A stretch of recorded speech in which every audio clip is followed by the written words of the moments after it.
Morning student, this is your computer class. Today we learn chapter number 9, QBasic first. QBasic stands for Quick Beginners All-Purpose Symbolic Instruction Code. It is free student, okay? We don't have to buy from any programmers, okay? And this is very simple language of computer, okay students? In this chapter we learn about starting QBasic, components of QBasic window, saving, opening and exiting QBasic, constants and variables, statements in QBasic and coding in QBasic students. Okay, so let's begin. You know that a computer works on your instruction. Yeah, to communicate with a computer you need a language that a computer also understands. Over the years many computer languages have been developed. Examples of programming language are BASIC, Pascal, Fortran, C, C++, Java and so on. Okay, in this chapter you will learn to write programs in QBasic using the QB64 compiler. Okay, which compiler? QB64 compiler. Okay, no more. Lady Ada Lovelace, a mathematical genius, is considered as the first programmer. Okay students, as she worked on Charles Babbage's proposed mechanical general purpose computer. You know Charles Babbage? Who is Charles Babbage? Charles Babbage is the father of computer. Okay students, the analytical engine, the computer language Ada, is named after her. Okay students, now introduction to QBasic. BASIC is a high level language. Okay, it stands for beginners, B, then all A, purpose symbolic instruction code. Okay, this A is taken, then P, then S, then I and then C. Okay, then it becomes BASIC. It is a simple to use and learn computer language. Okay, therefore it is used for beginners in programming. Okay students, it was developed in 1964 by John G. Kemeny and Thomas E. Coates at the Dartmouth College in the USA. The different version of QBasic are GW Basic and QBasic. Got it? QBasic stands for Quick Beginners All-Purpose Symbolic Instruction Code. Okay, it is free and works on most computers. It can be learned quickly as its statements are easy to read by other programmers. Understood? Now no more. QB64 runs on Windows 10 operating system. Can be downloaded from http://www.qb64.net. Okay. Now programming in QBasic. Open QBasic program and you will see the QBasic screen which has a blue background. Okay, this is a QBasic screen and it has a blue background and displays a dialog box at the center. Okay, QBasic interface pick the screenshot from the folder. Components of QBasic. The QBasic interface is a simple to understand. It is divided into two windows, untitled window and immediate window. Okay, and this is the untitled window. You type your instruction in the untitled window. Okay, the components of two windows are menu bar is at the top of the screen. Okay, it has menus such as file, edit, view, search, run, debug and options. Okay, this is the menu bar. Okay, each menu has a set of commands to help create and execute a QBasic program. Okay, name of the current program is displayed below menu bar. This is the name of the program. In the center, by default, it shows the name of untitled. Okay, for any program that has not been saved. Understood? Now status bar is the bottom of the screen. This is the status bar. Here it is also written status bar. Current column number is the number where the cursor is positioned and it is displayed at the right side of the status bar next to the current line number. Okay, got it students? See, this is the name of the current program, this is the work area, and here it is status bar, and this is menu bar. Okay. Now creating a program. To create a new program, follow these steps. Step number 1, click file menu. Step number 2, click the new options. Okay, file and then new. A new file opens with the name untitled. You may now type the program in the work area. Okay, first program in QBasic. In the untitled window, type the code as shown. Okay, this. Now executing a program. To execute a program, follow these steps. Click the run menu and then click the start option. Here it is the run menu and then start option. Okay. The output screen will appear. This is the output screen, and what we write here, print, and in the inverted comma hello, then comma grade 6 and inverted comma. So this will be print. Here it is output hello grade 6. Okay. Now you can go back to the main window by pressing any key. Okay, by pressing any key you back to this window. Okay, this is the main window and this is the output window. Now saving a program. To save a program, follow these steps. Step number 1, click file menu and click save as option. This is the file menu and then save as options. Okay, to run a program in QBasic, press F5. Okay, this is the keyboard shortcut. The Save As dialog box appears. Step number 3, choose the folder where you wish to save the file and click OK. Okay. From this, we can choose where we want to choose the program to save the program. Okay. Now no more. QBasic file name should not exceed 8 characters. Got it? Files are saved with an extension .bas. Okay. Now opening a program. Whenever you give name to your file, so you have to write after the name this extension. Okay, this is the QBasic extension .bas. Okay, without this this compiler not take the program. Okay, not given the output also. Now opening a program. To open a saved program, follow these steps. Click the file menu and click the open options. Okay, file menu and then option. Choose the name of the folder where you have saved the file and then click OK. Now exiting QB64. To exit QB64, click file menu and then click the exit option. Got it? Exited QB64. Concepts of constants and variables in QBasic. Let's get our concepts on constants and variables clear. Constants. A constant is a value that does not change during the execution of the program. Okay. There are two types of constants, numeric constants and then string constants. It includes all positive and negative numbers and also decimal numbers. Got it? Like this is integer, this is negative, this is positive, this is decimal. Now string constants, it includes all letters, digits, symbols enclosed between the double quotation like this. QBasic, it is enclosed in double quotation. The width of the box equals to 50 and it is also in double quotation. Okay. Now variables. Variable is the name given to a place in the computer memory where data is stored.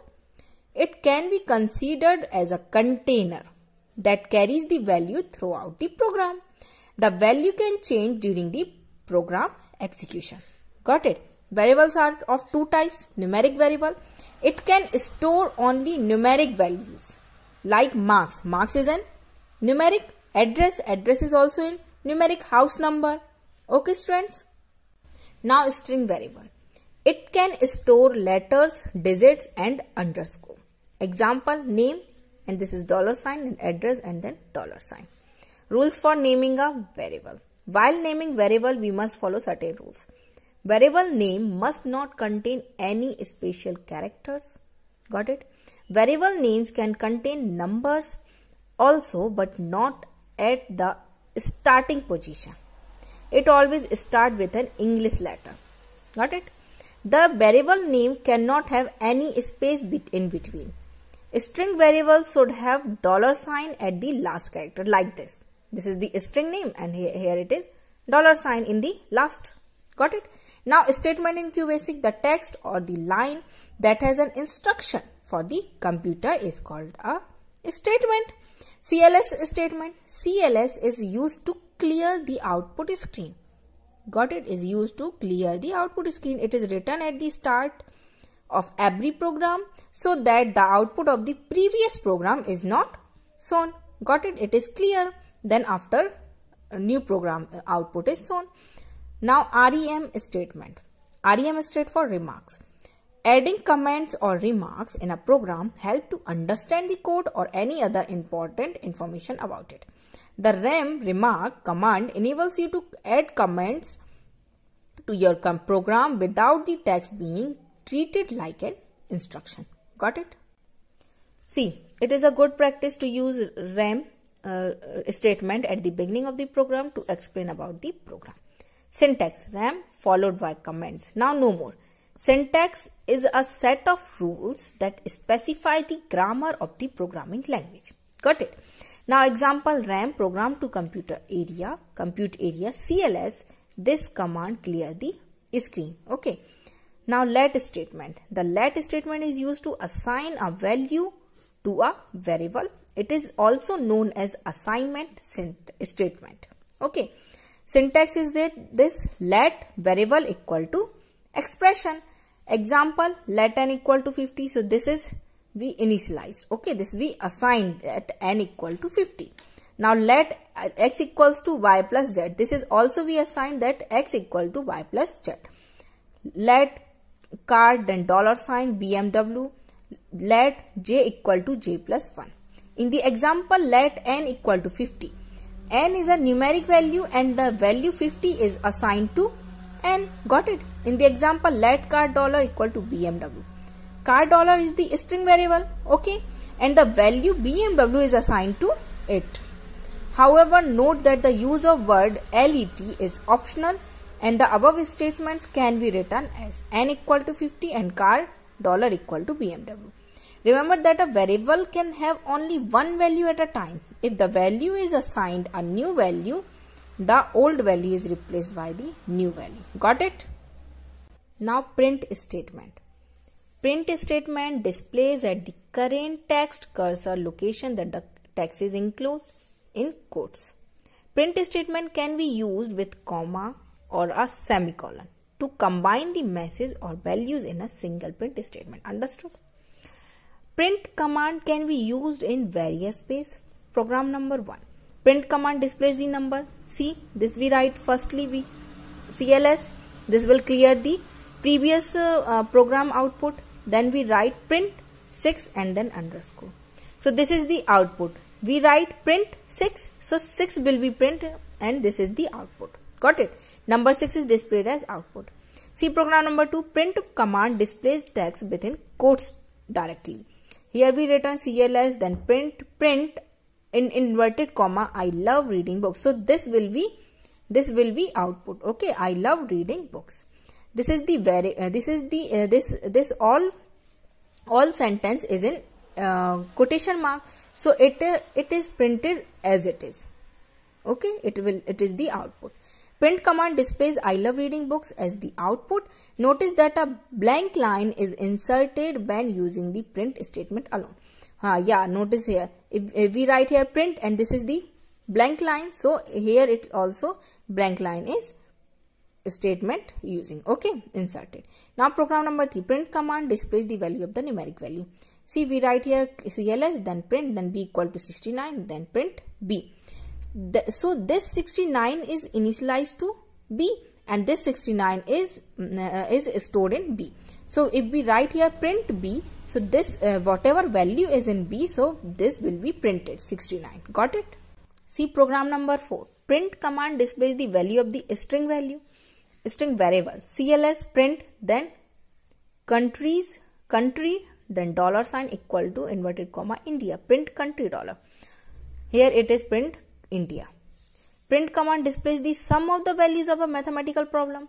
See CLS, then print 6 plus 9. 6 plus 9 is this 15. So it will do mathematical problem and the output is 15. Print command displays value of the variable separated by many spaces using a comma. Okay, this is the comma. CLS print A equal to 5 and B equal to 10. This 5 value we assign to A and this 10 value we assign to B. This 5 value is stored in A and this 10 value is stored in B. So we write here print A then comma B. So see what is the output. If A equal to 5, so 5 is print, and then print B, so B is 10, so B is print, and this comma is here. See, now program number 7, print command displays values of the variable separated by a single space using semicolon. This is the semicolon. CLS then print A equal to 5, B equal to 10, same, then print A semicolon then B. So 5 and then 10. Got it? The semicolon in the print statement indicates that the next time something is printed. Okay. It will be just after where the last print statement left off. Got it? You can see there, here it is blinking cursor. Okay, students. Now no more. A print statement with a comma inserts many spaces where the print statement with semicolon introduce a single space. Got it, students? This is very important. Now input statement. After printing the message, you can accept the input from user by using input command. Input displays a prompt, a question mark, and place the cursor on the screen where the user should enter the data. Now example, input A. It takes the numerical value from the user and store in the variable A. Input $8. It takes the string value from the user and store it in variable $8. Enter the program. Enter and print your name and age. See, CLS, then print, enter your name. It will print as it is. Then input name $. Then print, enter your age. Then input age. Then print your name is this name $, and then print your age is age. So see, this is the output.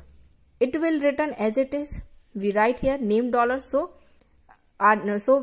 user type the name, then enter your age. So user type the age also.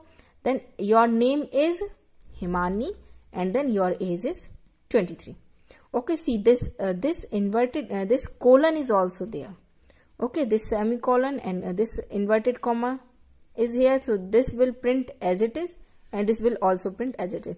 And here we use semicolon, so it gives a single space. Okay, like this, a single space is here. Okay, while using input statement, you can enter more than one value. Got it? Separated by comma to assign the values to more than one variable in a single line. If you do not give any message with the input statement, you will get only a question mark as prompt. If you don't want to print message as the prompt, you must separate the message from the variable using a semicolon. Got it? See, arithmetic operators in QBasic. You learned that using print statement can evaluate simple arithmetic expression and display its output. You can also evaluate an expression that involves multiple operators. Okay, such as division, multiplication, addition and subtraction. See example. Example C equals to A plus B, then multiplied by 50, then divided by 10. No more. Like in math, you follow the order of operation to calculate an equation. In the same manner, the computer also follow BODMAS rule to calculate. See, what is this BODMAS?